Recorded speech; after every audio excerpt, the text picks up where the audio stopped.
Hello, everyone. Welcome to Seminar Stories. Today, I have the honor of being accompanied by Dr. Anjali Panakkat. Dr. Anjali Panakkat is a scientist and educator with a PhD in biophysics from the Ohio State University and an executive education background from IIM Bangalore. She's the founder of CRAMbridge, an edtech platform focused on building industry-ready skills in the biopharmaceutical and life sciences space. I'm really excited to be talking to you today. I'm also very excited to be here. Thank you for your invite. Okay, so we can jump right in. Let's start with how your journey started off. Where did you grow up and what kind of influences did you have as a young girl living where you were that kind of shaped your interest in the field that you've chosen? Uh, so it's a long story. So I started off, I grew up in Chandigarh. That was I finished my studies in Chandigarh in 2001. That's when I officially exited Chandigarh, right? So to say how it shaped me where I was or where I am now, what I'm doing is completely different from what I thought I would be doing, right? I always knew that I'm going to be in sciences. So to be a part of, I would have been a part of this podcast no matter what. Okay. But what I'm doing right now is different from what I started off thinking that I would do. Um, it's coming from Chandigarh, and I think even though we have come a long way, so I probably will ask you one question, okay? Uh, so with the subjects you have taken right now, you Yeah. know, did you consult it with your parents, or did you ever think that your parents will have a chance to say, no, Dia, don't do this, maybe this is not okay for you. Was I there ever a chance? no, I didn't think my parents would ever Do say you no. think any of the kids at this point of time will have that kind of a discussion? Right. No, I'm sure they wouldn't. They have a lot of freedom. Right. So, but however, we are living in a bubble.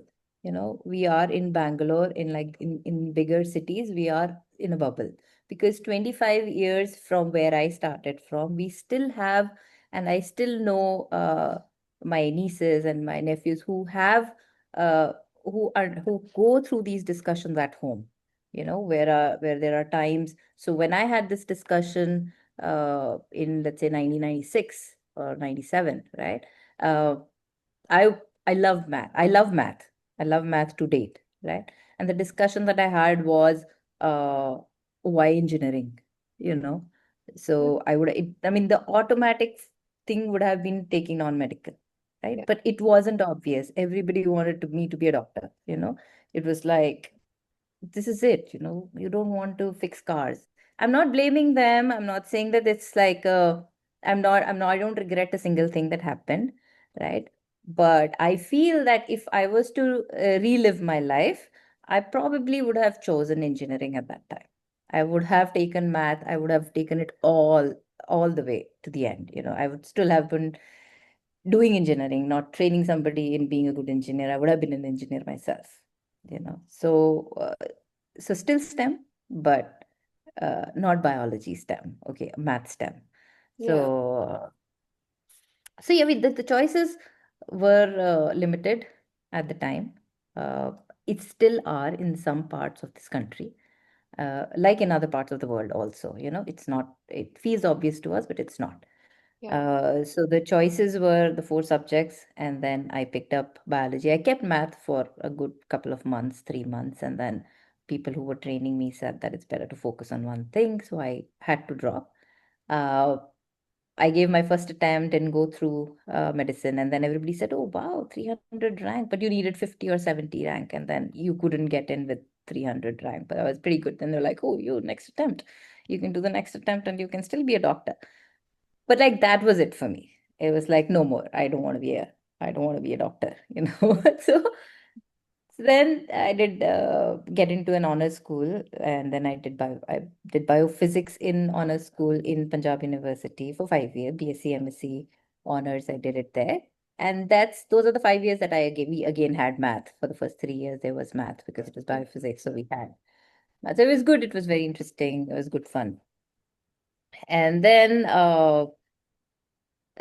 Yes, the sciences always excite me, and that's the reason why I'm here where I am. Also, the reason was in India, now things are shaping much better for PhDs and for masters and science graduates. Yeah. However, at that time, it wasn't a very well paid profession. First of all, if you were after giving numerous examinations, UGC, to get into a PhD program, the stipend that you'll get be like 5,000 rupees, right? So it wasn't, so money was definitely a criteria for me, at that time also. At that time also, I wanted to be like, no, it's not. This is not what I want to make. How much ever I love science, this is not what I'm going to do. This is not the money that excites me enough to stay in sciences. It's a bad thing to say maybe on this podcast, but I would say there are a lot of Okay. women and girls out there who would want science, but who would also not make money, right? Yeah. So that was also, so some people are really uh, driven. So I was driven by both the things equally, I would say, because when you come from like a lower middle class background, or you want to grow, you want to see doing better than what you how your parents did, right? So you this it's always a thing. So um so I was like, no, this is not what I'm gonna do. What am I gonna do next? So then obviously then be like, okay, let's go to the US, let's go outside, or let's do some kind of computers were just making their entry, So I tried to do whatever extra computer sciences I could take. There would be small institutes offering some computer programs. So I'd go and do that just to keep myself updated. And then some internships or something later. Uh, lot of excellent seniors. So I would say even Punjab University, it's not 25 years ago, it wasn't like as easy to go to the US to do your MS, PhD and all, but I had great seniors. I had excellent seniors. Uh, so I would say, leading the way, helping, saying these are the applications that you have to fill, SOP is something, these are letter of recommendations that you have to get from people. This will look good in your resume, this will look bad, or you know. So those things Mm. were always there. I had seen one person at least from each batch in my senior batch who had made it. You know, so it was something that I knew that okay, so I don't want this 5,000, but I can see at least if I can get like a some funding to go to the US, right? So PhD automatically, because I was doing biophysics here, went to do biophysics PhD at Ohio State, had full time, full funding, full tuition paid, and then on top of that, I had stipend. So that was brilliant. I was sorted. I felt that I was sorted. So PhDs are the same everywhere. It's very, these are the fields where you can either pick up academia or go to industry, Mm. right? If you pick up academia, there is different kind of rigor from what you do in industry. So the rigor both ways. If you stay in academia, there is some peace of mind in the sense that you have certain timings to go, you come back, but you have to raise funds, you have to grow in a particular way to be a professor. It's not an easy path, Of and not course. everybody makes it all the way. And you have to really, really work hard. You have to have good ideas. You have to have uh, luck on your side. Those ideas have to uh, go through. In industry, is different kind of pain you have to get in first of all, and then have to grow, and then we have to give crazy timings sometimes, and it comes out also at a different cost. So I did a couple of postdocs. I was at so a little bit in University of Illinois in Chicago, and then at Ohio State I did a small postdoc also before I got a position in upstate New York. So that was like also a research-based biotech company, so where I worked for a year or so. That was very exciting as well. So they would raise funds and they will do these extremely exciting experiments, or I would say, so they would work for the government. So these projects used to be for the government, but really crazy ideas, amazing stuff. And then what we would do is do a phase one, show proof of concept, and say that it works, and then it'll be their job to make it go to phase two, whether they will approve phase two, and then you do a little bit of that. So we didn't know where it went. I was obviously there for a very little time, But I was very excited at that time as well to see where RNAs, DNA, and lighting and fluorescence and those things can be used, in real life to solve real problems. Yeah. So it was very exciting. Yeah, so then stayed in the industry for a few years, Dr. Reddy's, Biocon, worked for a few years. Then two kids happened, and then then you have to strike a balance again. You have to see that, where uh, how important it is for you to go to work from 7 a.m. in the morning to 6 or 7 in the evening. What time do you get for your kids and all that stuff? So when I quit in 2015, it was horrible. Okay, because if you are uh, if you're a person who has been outside all your life working and studying and getting things done, it's hard for you to sit at home. So the Yeah. first 6 months were really hard. And then when we started CRAMbridge, I started CRAMbridge in 2015. I thought it's a good thing, but again, any startup, like with any startup, it's very hard. So Yeah. first 6, 8, 10 months were not going anywhere. It was just leading me to nothing. It was a completely different idea at that time. I was trying to build a platform that was a bridge between pharma companies and these contract researchers and contract manufacturing organizations. Yeah. Then you know who they are, right? So they Yeah. make things. They make things for the big companies. So big companies sometimes will put their branding, but they will not have enough. What do you say? Scale. So they will outsource some of the things to these contract research or contract manufacturing organizations. They'll buy it from them from bulk. Obviously, they'll do their due diligence that they have good quality. They have audited their places and all. So then they'll buy. So I was trying to match them, saying, "Oh, you need this, you need that." So I made Mm. a platform, but Yeah.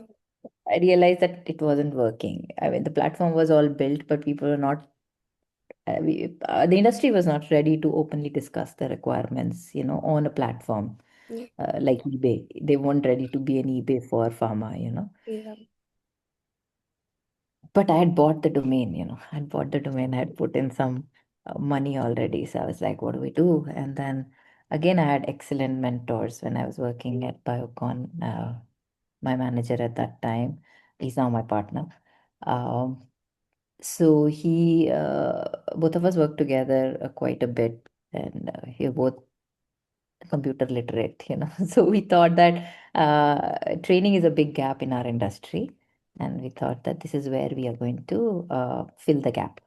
you know so he was still full time, but he mentored closely, and he said, let's do this. I know what you're capable of because I've worked with you, so why don't you start something like this? So I worked without him for 4 5 years with his mentorship, but after 2018 or 2019, I was like, I can't take it further unless you join, because these are the two hands I have and this is the small brain that I have. So if I need to grow any further, I want you to come and join full time so that we can be partners and do it together. So then he joined in 2019.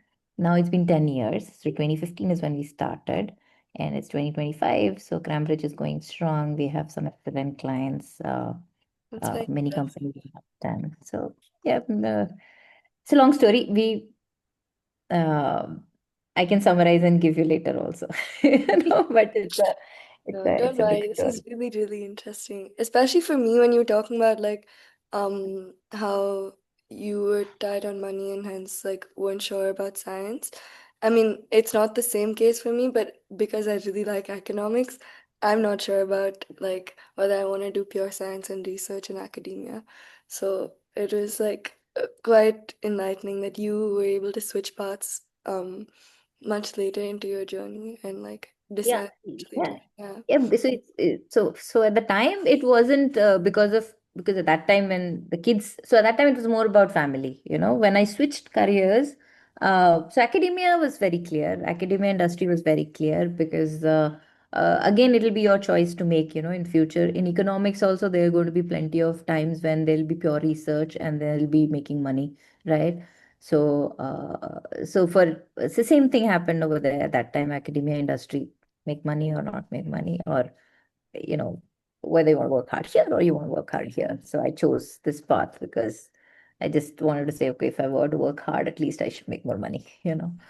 Yeah. But the second switch in e-learning happened. E-learning, we do e-learning specifically, like you said, for biotech and life Yeah. sciences, right? Yeah. So that switch happened primarily for convenience, although we knew there was a gap, but something that I could do from home, something I could do at my own time, something I could build where I can engage and involve a lot of people, everybody who is working at CRAMbridge right now. So people who can work on their own times, be flexible. So that was a very important goal for CRAMbridge. So that switch happened because of family. I wanted a work-life balance, and I think CRAMbridge does it for me. It gives me enough freedom. So that also choices you will have to make there. It's going to come. When you come there, there'll be different reasons for Yeah. Of course. Yeah. But stemming from that, I want to ask, do you see like being a woman more restricting? Obviously, your children are blessings to the earth. Your daughter is one of my favorite people on earth. But mine too. but do you see like having that responsibility as a restriction in your growth that happen in your career? Or do you see a difference just being a woman in like a STEM field compared to like being a man? Compared to other, I would say being a woman in general, uh, in from ancient history has come with disadvantages, right?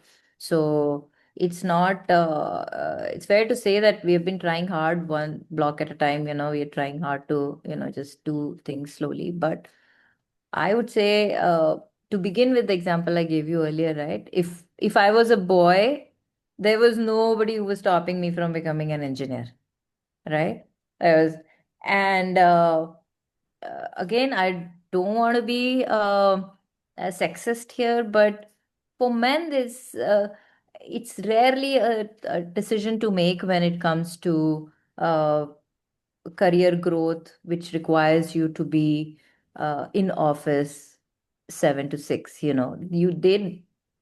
I don't think, again, it's my personal opinion, right? That's I yeah, don't want to sound, there are a lot of men who want to be with, make sacrifices to spend more time with kids, right? However, it's not common. It's not as common yeah, as with women, So I would say I would have stayed where I was.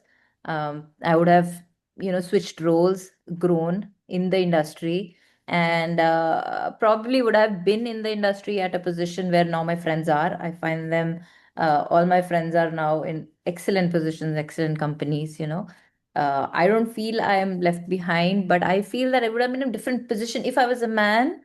I would have been them. I would have been right next to them, hanging out together, doing those things with them, which I don't do by choice. It's not enforced, but it comes as a woman. It's not forced upon me. At that time, also, if I chose that I had help at home, I have this, I would choose to be doing this. I could have chosen. I could have been them, but I chose to not be that, and I chose to pick this path for myself. So I would not say but I would say this is a natural thing for women to go through, because it just happens. yeah, So and even for work, it's not just STEM, but I feel as women there is, it's struggle to explain it to people, when even when you're a founder. It's difficult for sometimes dealing with clients and all. It's just tiny bit harder to convince that you can bring the same value as a man would, unless those people have known you from the past. Then then you've built that credibility. yeah, But anybody who's new, anybody who's met you for the first time, it's always going to be, who's the man in this room. So it's kind of, sometimes it's off-putting, but then you're running a company, you figure it out. yeah. So That's it happens, it still happens. What about you? You guys see it? You guys see it happening, or it's much lesser now? not in school.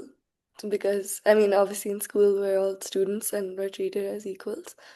Um, I think sometimes in the industry, like I did two internships, and sorry, my throat is a bit bad, but I did two internships, and I noticed that the women were not like as respected by the like senior doctors as the men were. So it's like the Yeah, men's opinions matter, and they're like consulted, and it's like just small yeah, things, but it's just the men that are talked to first, which correct. kind of creates like this feeling of like the women are less worthy. Or at least that's what Yeah. I felt as an observer from outside, but it's It's 100% there. It's not, it's not that something that you've observed by chance. So this is normal, and it's not, again, it's nothing that men, I think the men have to try harder because it's also ingrained in men, yeah. it's not, so a lot of men are trying their best right now, and for men, they have to kind of realize that their strength has to come from within and not by putting women down. Forget about that.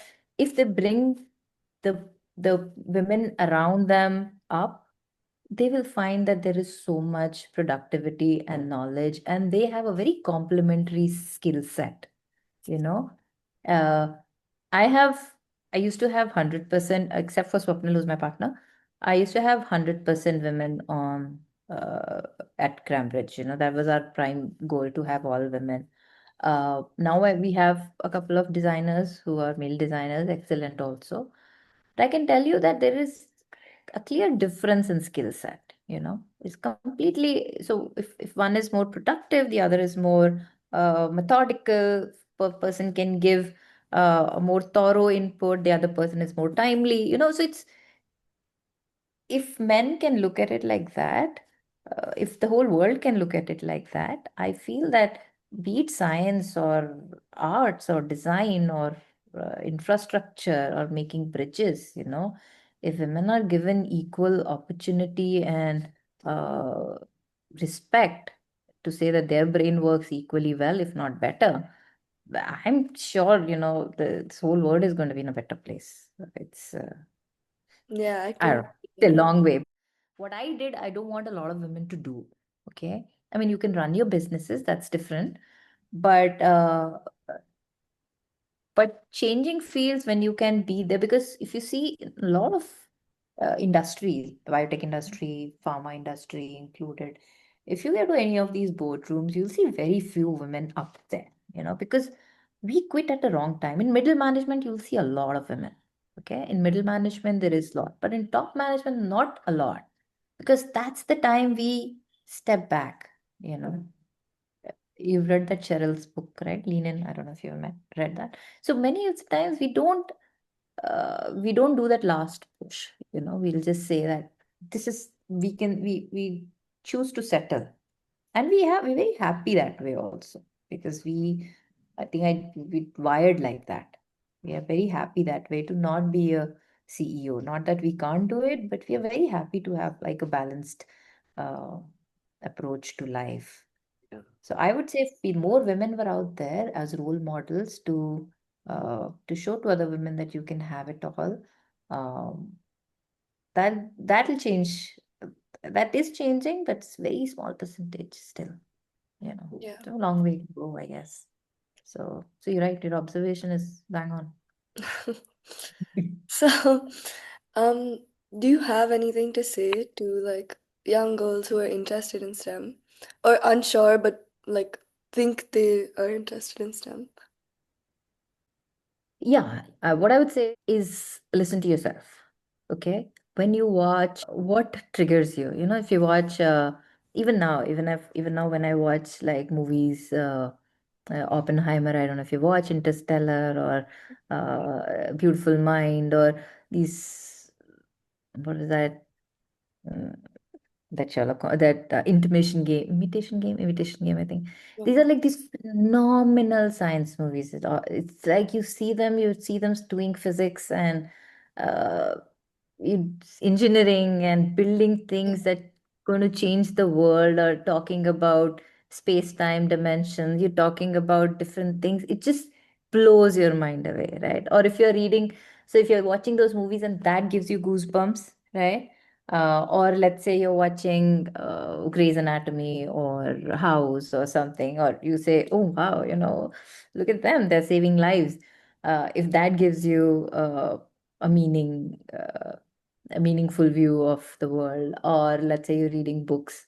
When I was growing up, I used to read a lot of Robin Cook's books, Gene or Cell, Michael Crichton's this one, Jurassic Park, and so a lot of these science books I used to read, and then it would be like I'd be so pleased with those people doing thorough research into sciences, and then I'd be like, wow, that's fiction. Right now, it's just fiction, but in future, it's all possible, and it's right now possible, right? Yeah. Uh, so if that kind of excites you, do not even think about it. Just go do it. Just go do your research. And there's a lot of money to be made also. So I would tell them that don't be scared. Don't think that, oh, I'll do masters and I'll be struggling to get a job. We have reached a world where you can create your own jobs. So you will not have to worry about jobs. You're good if you like your sciences. If you think that you have what it takes.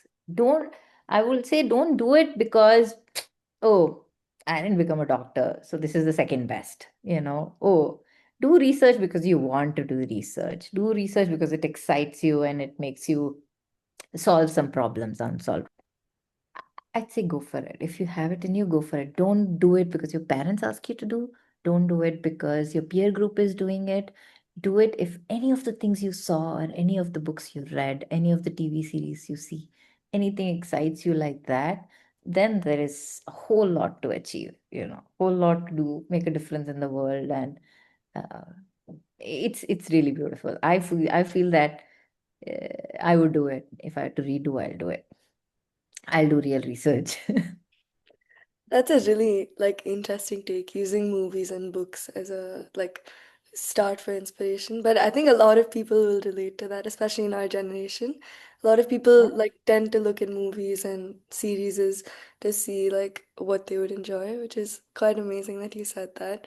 Personally, Interstellar is one of my favorite movies as well. So Right? I have seen it so yeah. many times. I've seen Yeah. it so.